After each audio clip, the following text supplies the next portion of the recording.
Iginit ni PAGCOR Chairman Alejandro Tenco na walang kinalaman ng kanyang posisyon sa mga kontratang napanalunan ng construction company na Nation Star Development Corporation na pagmamay-ari ng kanilang pamilya. Narito ang Agenda Weekend Report ni Ivy Reyes.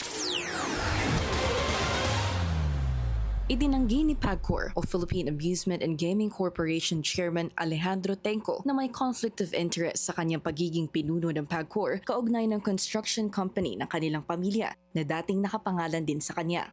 Wala raw kinalaman ang kanyang posisyon sa mga pinanalunang kontrata ng Nation Star Development Corporation at selective ang isingle out ang kanilang kumpanya dahil lang sa relasyon ng pamilya Tenco at Marcos. Base sa Securities and Exchange Commission, 1996 pa nakarehistro ang Nation Star. Sa available documents naman ng Public Works Department, isa sa mga kontrata ng Nation Star ay isang ongoing joint venture bypass construction project sa Davao City na may halagang 4.95 billion pesos. Sa Ilocos naman, may 241.2 million peso project ang Nation Star na nakakontrata sa kanila sa ilalim ng Sustainable Infrastructure Projects Alleviating Gaps Program ng DPWH noong 2023.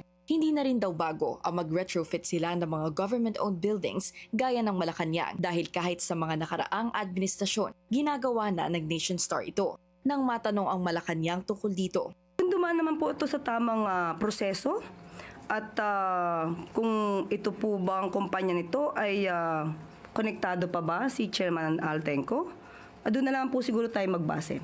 Kung ito naman po ay hindi mako-question ang kalidad ng kanyang pagkakagawa at wala namang masasabing anomalya, doon na lamang po muna tayo dahil mismong si Chairman Al Tenco na po ang nagsabi na siya'y walang kinalaman dito. Nagsalita naman na raw si Tenco kaya tikom na raw ang bibig ng palasyo. Para sa Agenda Weekend, Ivy Reyes, Bilinar News Channel.